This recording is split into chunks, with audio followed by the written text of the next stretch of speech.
Hello everyone, welcome back.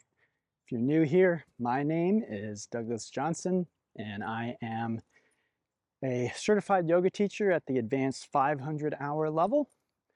I'm an ordained minister, musician, kirtan artist, and today I wanted to talk a little bit about the ego.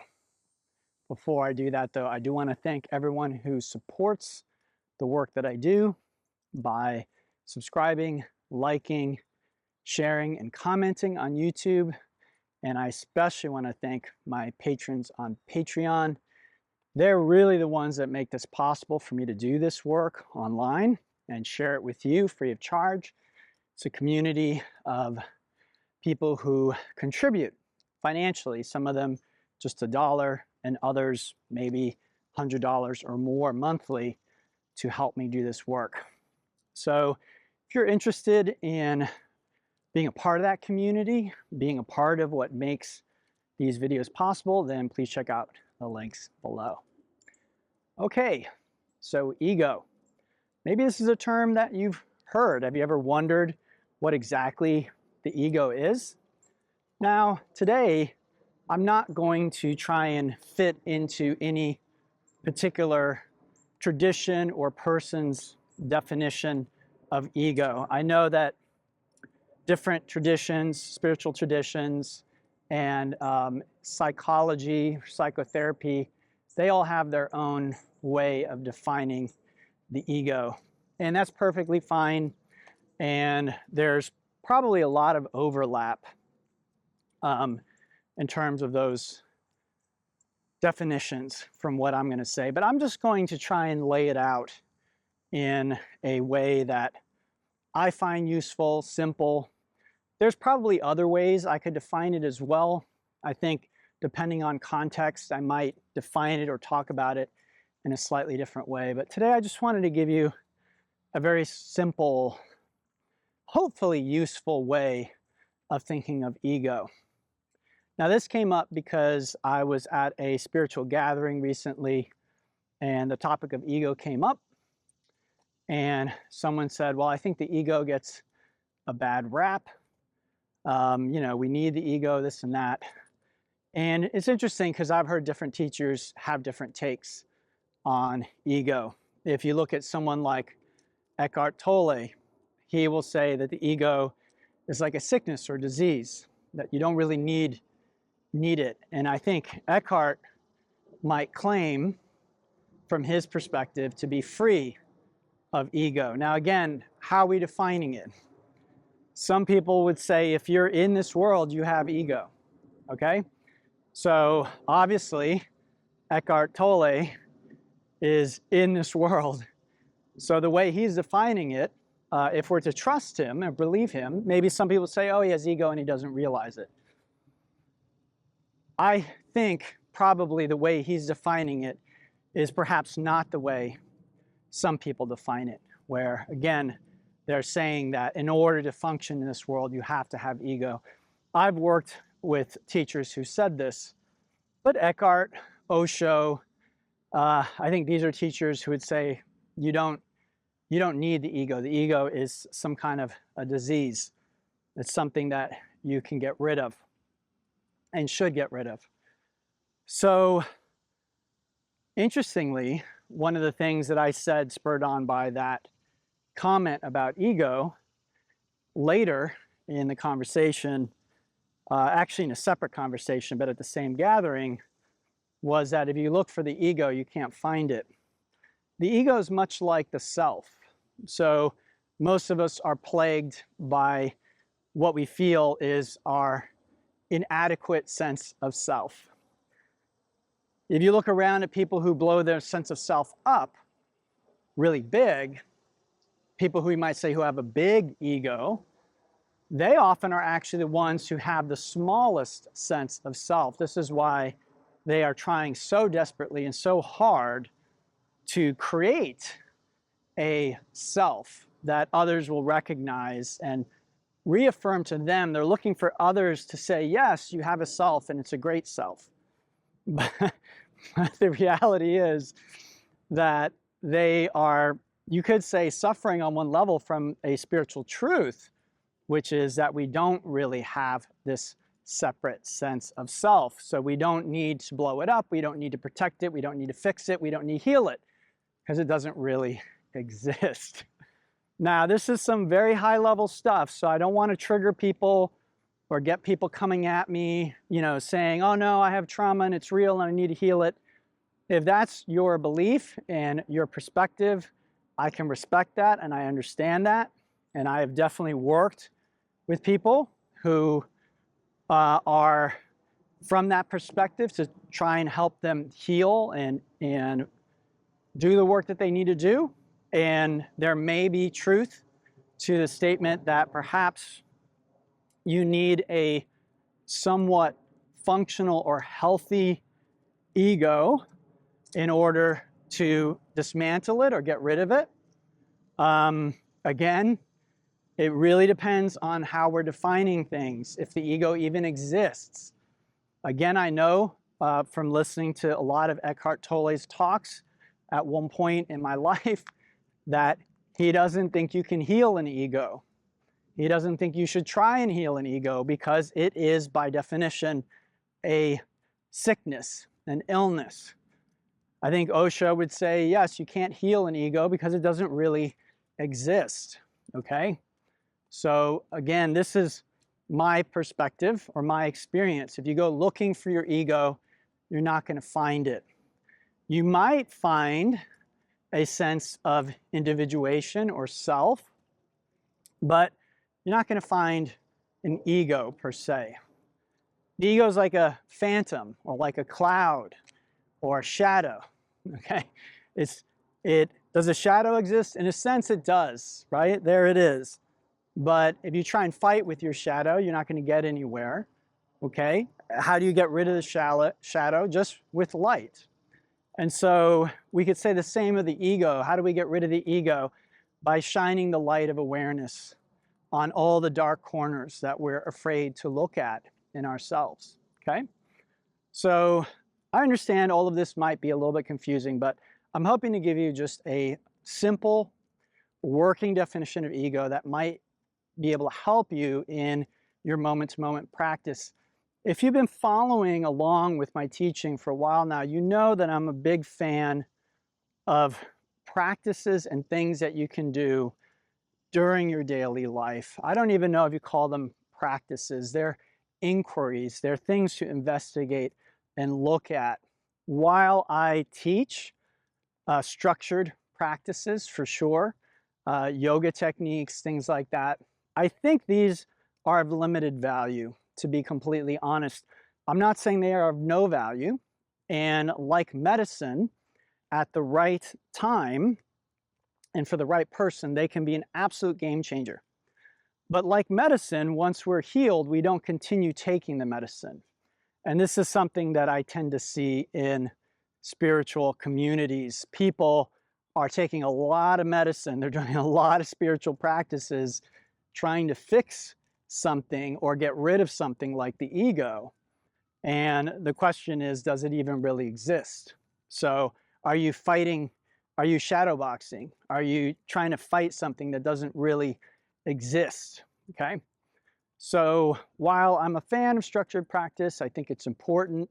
And if you have a good and wise teacher, she may give you a particular practice at a certain time that just breaks you wide open, okay? So I would not be resistant to practices, just like I would not be resistant to the right medicine at the right time. However, we don't necessarily want to be on medicine when we're healthy, right? Do you agree? When we're healthy, we don't need medicine. So likewise, spiritually, when we are realizing our true nature, we don't need to depend on any medicine, any practices, any technique. We can rest as our true nature. So, ego, what is it? A very simple way of defining it that I like is resistance to what is.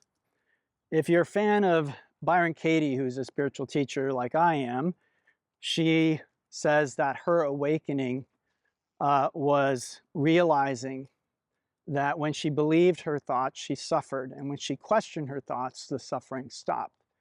She also says that in her awakening, she became a lover of what is, a lover of what is. So she no longer would create in her mind this idea that something could or should be different than it is. Now, that doesn't mean she doesn't go out there in the world and teach. Okay, you might say, oh, well, if you just love what is, then you're just going to sit on the couch all day. You're not going to do a damn thing. That's not true. In my experience, when we come to love what is, there is a force, an energy, I'm going to call it love, that you could say inspires in spirit. It moves us into the world with compassion to help the parts of ourselves that are not yet awake, because in a sense there stops being a sense of self and other. Others are just a part of ourselves. And so we go out into the world and we interact with others who are really just, again, a part of ourselves. And we can see, perhaps, where there is some confusion. Sometimes there is a unwillingness to want to see the truth or reality as it is, and that's fine. If you look or listen to teachers like Byron Katie or Eckhart Tolle, they want what you want. If you want the truth, you want to wake up, then they will try and help you to the best of their ability. If, however, you would rather hold on to your story, your belief system, your idea, then they're happy to let you continue doing that. And so again, resistance to what is, ego, resistance to what is. Doesn't mean that you necessarily like it. It doesn't mean that in the next minute you aren't trying to create change. But in the moment, and spirituality is all about this moment, about the eternal now, the present moment, okay? In this moment, there has to be a relinquishment of the separation of self and other, right and wrong, the dualistic mind. There has to be a complete open-heartedness and open-mindedness to the moment as it is, without judgment, without fear. And then in that, something very special and magical can happen. And change, if it is meant to be, very often it's from that openness that change can then happen, okay? When we are in ego, in resistance, in separation, then very little change is possible. The ego is like a pole, an energetic pole. So think of negative and positive. So if you are on the side of the right, the just, the spiritual, then what you will find is by doing that, you create another pole that is the unjust, the unspiritual, the unenlightened, the bad, whatever you want to call it. Like it says in the Tao, that it is the saint that creates the sinner. Okay, this is, again, very high level stuff. It's difficult for our rational, logical mind to grasp. Maybe beyond difficult, it might be impossible, because these are about things that predate the logical, rational mind, predate the perspective that we have as human beings. True spirituality is not trying to solve this problem, if you will. There is no problem from that perspective. It's like a child playing a game and you're trying to solve the game or fix the game or end the game. The child is playing the game willingly because it's enjoyable. And this is why sometimes I will ask people who study with me, are we having fun yet? Are we having fun yet? It doesn't mean there aren't things in the world that we want to change or fix, whatever it is, but the question is, are we having fun doing it? Are we able to do so from a place of love and connection and mutual respect? Today in my country, the United States, there is so much division and lack of respect. I don't care which side of the political spectrum you're on. How do you see those on the other side? Is there any respect? Is there any love? Is there any understanding for a perspective other than your own? Okay, again, I don't care. I don't care what side you're on, because you might be fuming right now, thinking, oh, no, but my side's the right side. Of course you believe that. Of course you believe that, okay? That is the very nature of the ego perspective, okay? So again, this is a subtle subject because it doesn't mean that because there are two sides, both sides are right. I'm not saying that, okay? I'm not saying that. You can have two sides. They could both be wrong. You can have two sides or two perspectives. One could be right, one could be wrong.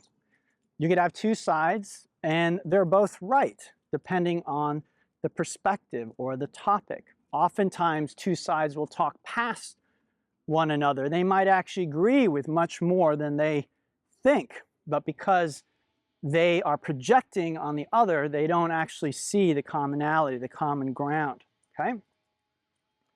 So, resistance to what is.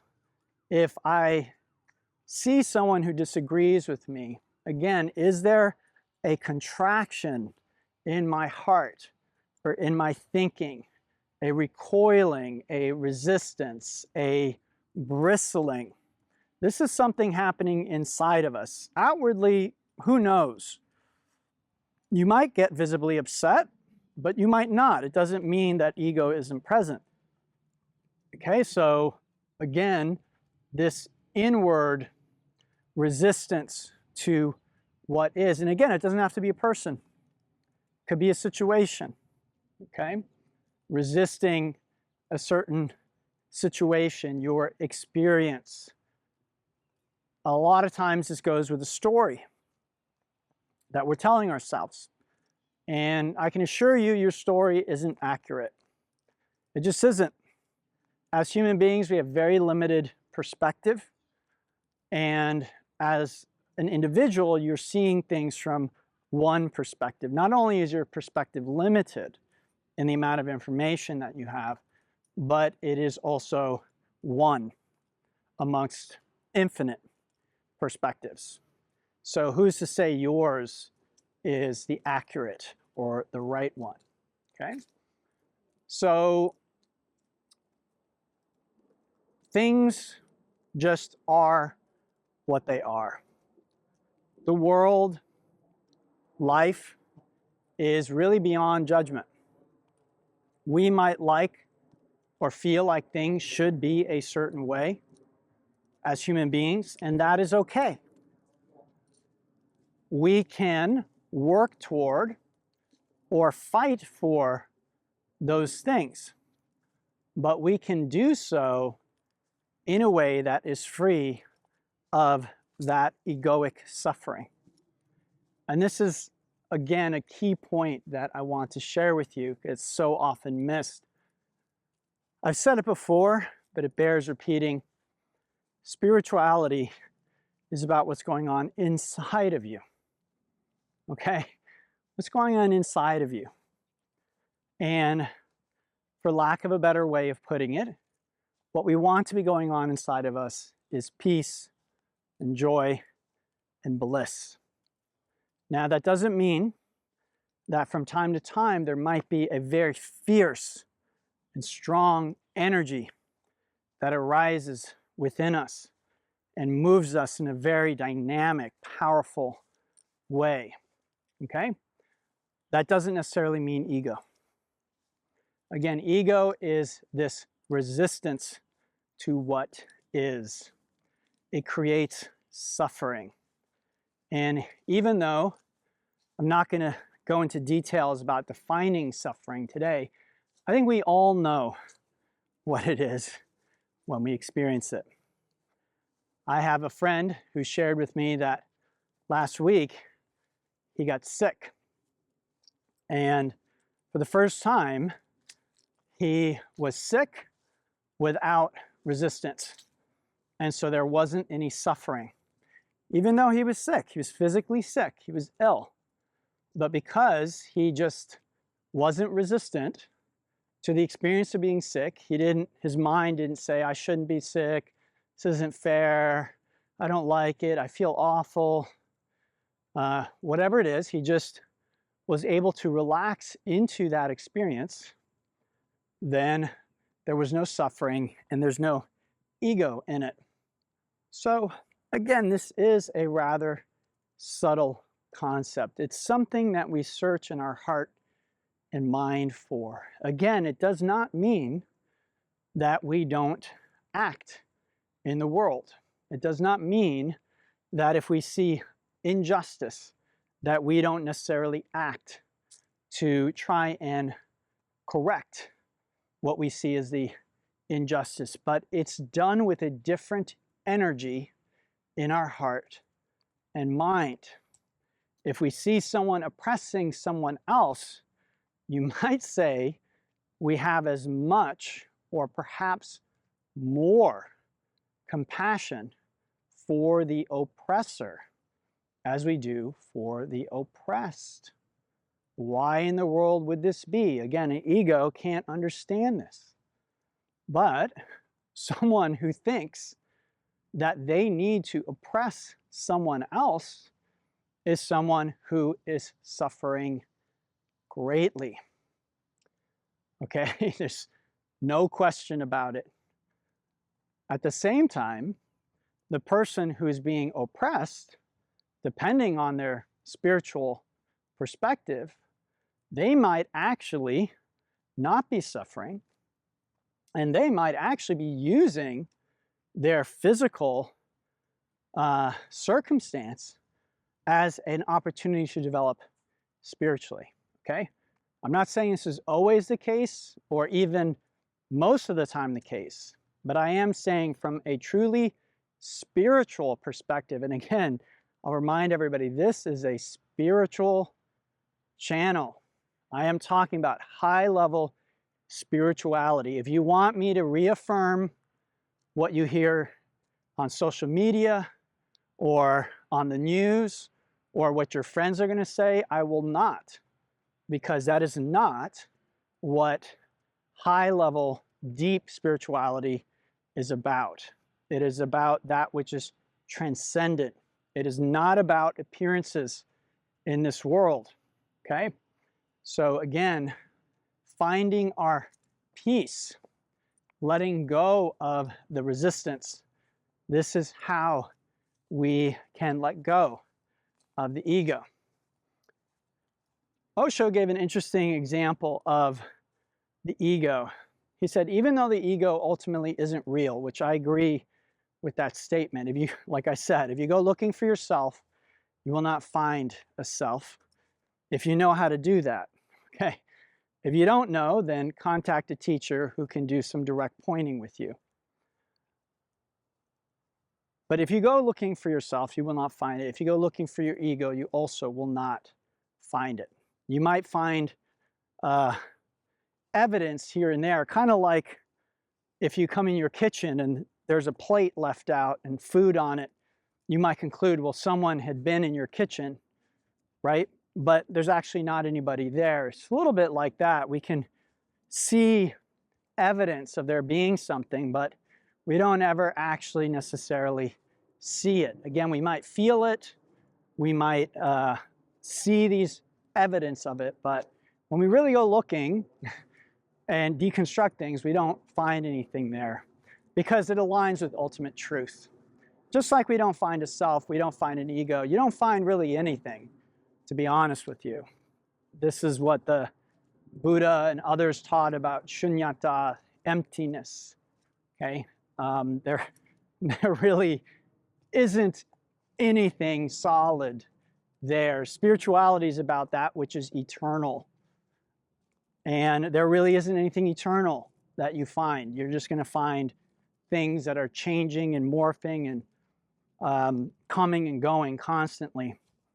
In a sense, they have a reality, but in another sense, not really reality that our mind tends to give them. Just this is true of the ego as well. The ego, it isn't like a block or a ball that you're going to find that you can throw out. It is just these waves or a conglomeration of feelings and thoughts and ideas that we put together. I think in some traditions, they might even equate the small sense of self with the ego, okay? So the way to be aware of it, look out for it, again, is resistance to what is. Now, you might find that you go throughout your whole day resistant to what is. And this is, I've talked about in another talk, where learning to relax can be a very important stage in a spiritual path. Learning what it feels like to be free of this phantom of the ego is a very good starting place to begin to spot it. And then as you spot it, you can begin letting it go. Now, again, it sounds like I'm contradicting myself because I'm saying spotting something that isn't really there. So I'll go back to what Osho shared on it because I like his take, and I think it comes from the tradition that he comes from in India. So it's said that the ego, so in India you have snakes, and they might be in your home. Unlike the United States, you're probably not going to find a snake in your home. But in India, you might be walking along, or you might be in your home, and you see in the dark a coiled snake, okay? And you startle because of it. You jump back. And because you jump, you actually hit your head and you hurt yourself. Then daylight comes and you wake up and you look and you see there was no snake. It was a coiled rope, okay? So even though there really was no snake, because you believe there was, you still did hurt yourself. You did some damage. And so it's said that this is how the ego is. This is what Osho would say about it, that the ego is the same way. It is not really there, but because we believe it's there, because again, even if you don't know what the ego is, you don't have a name for it, you're still in a sense reacting to it. Another definition I'll use is a false sense of self, a false sense of separation. Okay, so resistance to what is and a false sense of separation or a false sense of self. These for me are the same thing, really. But to someone newer to these concepts, they may seem different. So whichever one is more helpful is fine. I like resistance to what is because, again, hopefully it's something you begin to feel. You begin to notice when you're resisting what is. If, again, you have trouble with that, learning to relax very deeply so you can feel what an open heart and mind feel like, practices like yoga nidra, practices like kirtan that open the heart and the mind, that allow us to feel that connection, asanas or postures that open up the body. Okay, these can open the heart and the mind as well or help. So these things really can give us an experience of what it feels like to be free of that phantom or illusion of ego, illusion of separate self. Even though it's an illusion, even though it's not really real, it doesn't mean it doesn't have an impact, just like the coiled rope. If we mistake it for a snake, if we're confused, okay, we can do a lot of damage. So even though ego doesn't exist, if I believe it exists, if I'm trying to fight it, if I'm trying to get rid of it, if I'm listening to it, it's going to cause a lot of trouble. Now, I want to be clear, just because you're like, oh, it doesn't exist, so I don't have to worry about it, that's not necessarily true. Because even though it doesn't really exist, you might be listening to it, okay? So as strange as it sounds, even though it's a phantom, even though it's an illusion, even though it comes from confusion, that has a reality of its own. Just like the coiled rope in the dark, in a sense, is real. There's something there. It's just not what you thought it was. Okay, so again, that's where the confusion comes. So if you are not clear about the nature of reality, the nature of self and other, about love, peace, joy, then it doesn't matter if you hear this talk, you say, oh, there's no ego, I don't have to worry about it. You will still be under the sway and throes of the ego. So the ego is an interesting topic because in the one sense, I agree with this gentleman who said the ego gets a bad rap, but I think he was implying that we have to have an ego, or that in order to function in the world, we need an ego. Again, this may come down to semantics, how someone defines an ego. My experience is that you might reach a point where you can have a separate sense of self to function in the world, kind of like a set of clothing. Okay, in order to go out in public in this world, you need some clothing, you need to put on some clothing.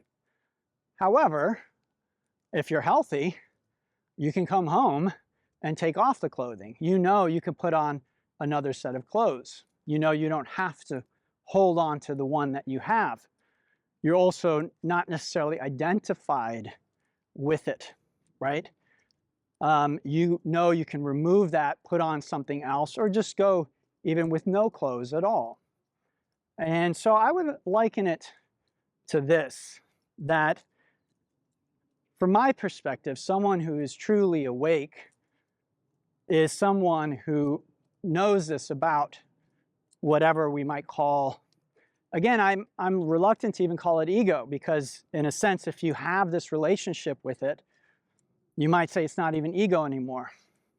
But let's use that using the second definition, which is a separate sense of self, or a false sense of self.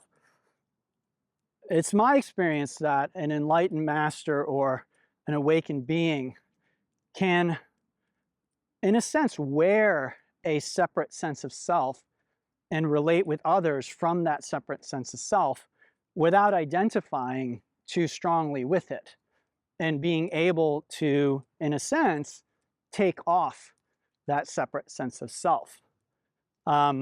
They wear it lightly, if you will. They can put on an outfit and enjoy that outfit, and they recognize they need the outfit in order to go outside and interact with the world, but at no point are they too attached to it. They are happy to take off the outfit. They're happy to put on a different outfit if it suits them, okay?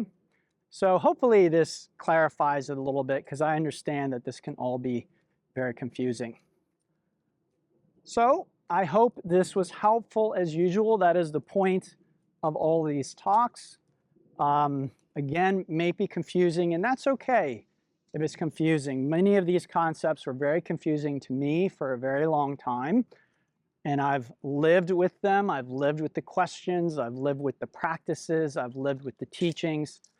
And over time, things have become more and more clear. So you don't need to be in a rush.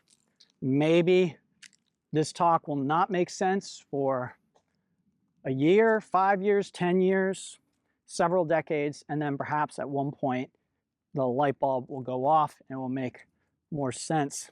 Even if it never does, that's okay too. My intention is for it to help those who it is meant to help. So I'd love to hear from you, your experience with any of these concepts or thoughts. Please share them. Again, And again, if you'd like to become part of the community that supports this work, check out the links below. Until next time, everybody, thank you, namaste, and have a beautiful, beautiful day.